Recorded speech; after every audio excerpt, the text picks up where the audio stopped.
तो क्लास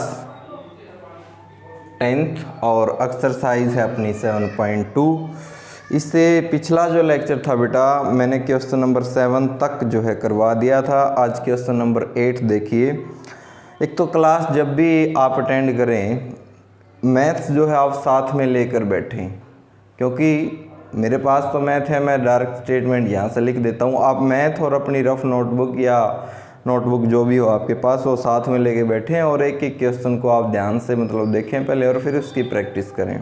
तो क्या क्या है 8th क्वेश्चन में, इसने कहा if A and B are, 2 point दे रखे रिस्पेक्टिवली। उसने कहा find the coordinate of P such that A P is equal to 3/7 A B.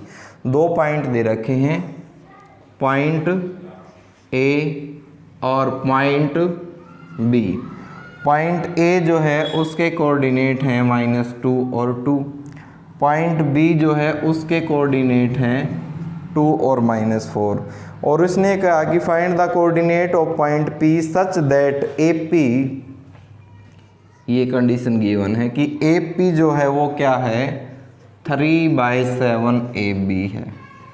ठीक है, ये है कंडीशन। और P lies on line segment A B. Suppose करो P लाइन हेयर, P जो है लाइन सेगमेंट ए बी के ऊपर यहाँ लाई कर रहा है, ये ऐसा हमने मान लिया। तो रेशियो तो कंप्लीट दिखाई नहीं दे रहा अब की बार की ए पी बाय में पी बी क्या है। उसके लिए हमने करना क्या है, बिल्कुल सिंपल सा मेथड है। ए पी की जगह ए पी रहने दो, ये 3/7 एज इट इज।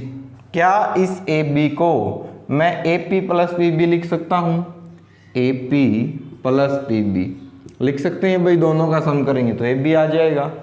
यहाँ से क्या हो गया, क्रॉस मल्टीप्लाई करो 7 ए पी और इसके अंदर मल्टीप्लाई करें तो 3 A P plus 3 P B, ये आ गया। और ज़्यादा सोल्व किया तो इस साइड आके माइनस हो जाएगा, कितना रह गया 4 A P is equal to 3 P B, यही रह गया। और A P as it is, P B को मैं इस साइड लेके आऊँगा तो डिवाइड में आ गया। ये 3 एज इट इज क्योंकि 4 मल्टीप्लाई में इस साइड लेके आऊँगा तो डिवाइड में आ गया। कुल मिला के A P by P B का जो रेशो है वो कितना आ गया 3:4 आ गया। ठीक है, तो रेशियो निकल गया तो पी के तो कोऑर्डिनेट इजीली निकाल सकते हैं। हम किससे निकालेंगे, सेक्शन फार्मूले से।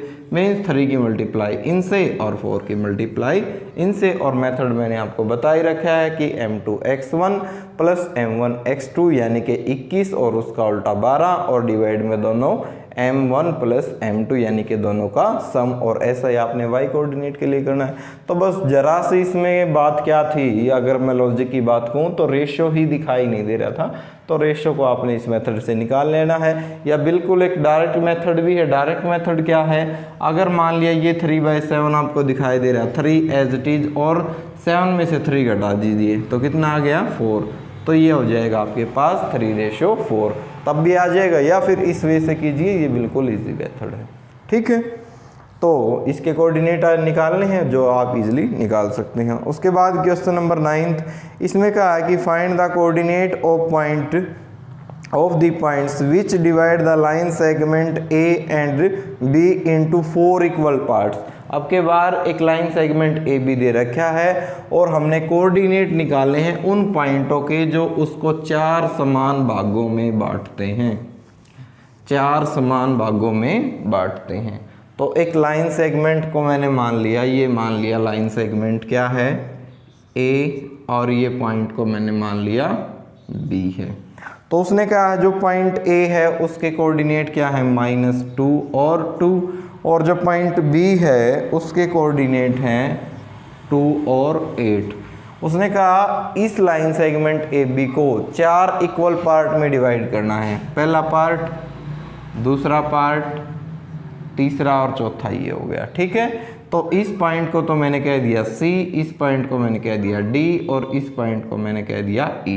मैं सिर्फ हिंट दूंगा, आपको करना आपने है क्योंकि बिल्कुल इजी है ये। ध्यान से देखो, एक लाइन सेगमेंट AB है, उसको 3 पॉइंट जो है 4 बराबर भागों में बांट रहे हैं। हमने कोऑर्डिनेट निकालने हैं पॉइंट C के, पॉइंट D के, पॉइंट E के। निकाल लेंगे कैसे, देखो पॉइंट C को देखो, पॉइंट C यानी कि point C divide line segment A B in ratio, ये पार्ट कितना है भाई 1, ये कितने हैं 1 2 और 3 यानी कि 3 पार्ट। तो m1 कितना हो गया 1 और m2 कितना हो गया 3, निकल जाएगा। अगला पॉइंट यानी कि सेक्शन फार्मूले से सी के कोऑर्डिनेट निकाल लेंगे। अगला पॉइंट डी बिल्कुल मिड में लाई कर रहा है, तो point D is the midpoint of line segment A B using formula m1 plus x1 plus x2 by 2 comma y1 plus y2 by 2। तो डी के कोऑर्डिनेट निकल गए। या फिर डी को आप ये भी कह सकते हैं सेक्शन फार्मूला अगर हम लगाएं, दो पार्ट इधर हैं दो पार्ट इधर हैं, तो point D divide line segment A B in ratio 2 वहाँ से निकाल लीजिए, सेम कोऑर्डिनेट आएंगे। सिमिलरली अगर मैं पॉइंट ई की बात करूँ तो पॉइंट ई के इधर जो है वो कितने पार्ट हैं 3 और इधर कितने हैं 1, तो ये 3 पार्ट बेटा और ये 1 पार्ट। तो लिखेंगे क्या point E divide line segment A B in ratio 3:1। तो यूजिंग सेक्शन फार्मूला आप जो है ई के कोऑर्डिनेट निकाल सकते हैं। ठीक है, तो m1 कितना हो जाएगा ई के लिए 3 और m2 कितना हो जाएगा आपके लिए 1 हो जाएगा, और ये आपके लिए x1 y1 और ये x2 y2 है। तो बिल्कुल सिंपल सा क्वेश्चन था।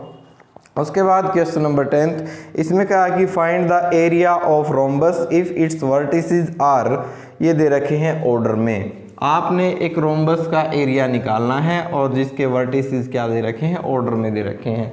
और आपने 9th क्लास में पढ़ा है, अगर मान लिया हमने रोम्बस का एरिया निकालना है तो किसके इक्वल होता है, वो इक्वल होता है 1/2 मल्टीप्लाई ऑफ इट्स डायगोनल, यानी कि 1/2 into multiple of its diagonal. यानी कि हमने ये मान लिया एक रोम्बस मैंने मान ली कि ये है हमारे पास रोम्बस, क्योंकि इसकी सभी साइड इक्वल होती हैं, और डायगोनल इसके हो गए हमारे पास ये, और एक डायगोनल हो गया ये। ठीक है, थोड़ा सा ये गलत बन गया, ये हो गया। ठीक, तो एक रोम्बस मैंने मान ली, इस पॉइंट को मैंने कह दिया A, इस पॉइंट को मैंने कह दिया B, इस पॉइंट को मैंने कह दिया C और इस पॉइंट को मैंने कह दिया D। तो A के जो कोऑर्डिनेट हैं वो कितने हैं, वो हैं हमारे पास 3 0। B के कोऑर्डिनेट कितने हैं, वो हैं हमारे पास 4 और 5। C के कोऑर्डिनेट जो हैं वो कितने हैं -1 और 4, और D के कोऑर्डिनेट जो हैं वो कितने हैं -1 -2 और -1। ठीक है, तो इसका हमने कंप्लीट यानी कि ये एरिया, इसने कितना क्षेत्रफल घेरा है वो हमने निकालना है। तो यानी कि area of rhombus ABCD equal होगा 1/2 डायगोनल AC और मल्टीप्लाई में BD। ठीक है, ये मेथड होता है निकालने का। अब AC कैसे निकालें, डिस्टेंस फार्मूले की हेल्प से हम AC निकाल सकते हैं। 7.1 में हमने अच्छे से प्रैक्टिस की डिस्टेंस फार्मूले पे। क्या था, x2 - x1 whole square plus y2 - y1 whole square with under root. और ऐसे ही आप BD की डिस्टेंस भी जो है डिस्टेंस फार्मूले से निकाल सकते हैं। तो जो AC आता है BD आता है, दोनों की मल्टीप्लाई कीजिए, सिंपल कैलकुलेशन है। उसके बाद आपने 2 से डिवाइड करना है, जो भी कुछ आता है स्क्वायर यूनिट्स आप लिख दीजिए।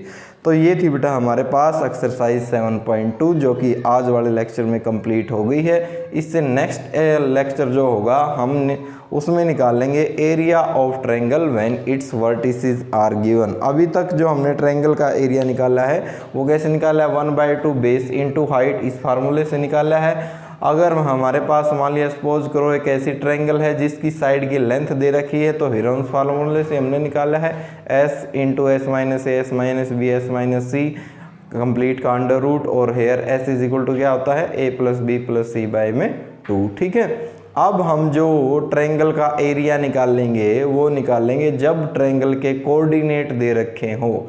ठीक है, उसके बाद आप ट्रायंगल का एरिया मैट्रिक्स मेथड से निकालेंगे, फिर वेक्टर मेथड से निकालेंगे। तो जैसे जैसे यानी कि हायर क्लासेस में जाओगे ट्रायंगल का एरिया जो है अलग अलग मेथड से आप निकालोगे। तो कल हम यानी कि जो भी अगला लेक्चर होगा उसमें पहले मैं डेरिवेशन करवाऊंगा कि area of triangle when its vertices are given. ठीक है, तो जो है उसका क्या फार्मूला है। ठीक है, फार्मूला बिल्कुल सिंपल है, 1/2 x1 y2 - y3 sorry y2 minus y1, उसको याद रखने का मेथड कुल मिला के क्या है, ये है 23, 31, 12 और x1, x2, x3, वो मैं आपको अगले लेक्चर में ही बताऊंगा। तब तक आप उस फार्मूले को ज़रूर पढ़ें, एक बार आप देख लें और उसके डेरिवेशन को हम अगले लेक्चर में ही करेंगे। तो आज के लेक्चर में बस इतना ही।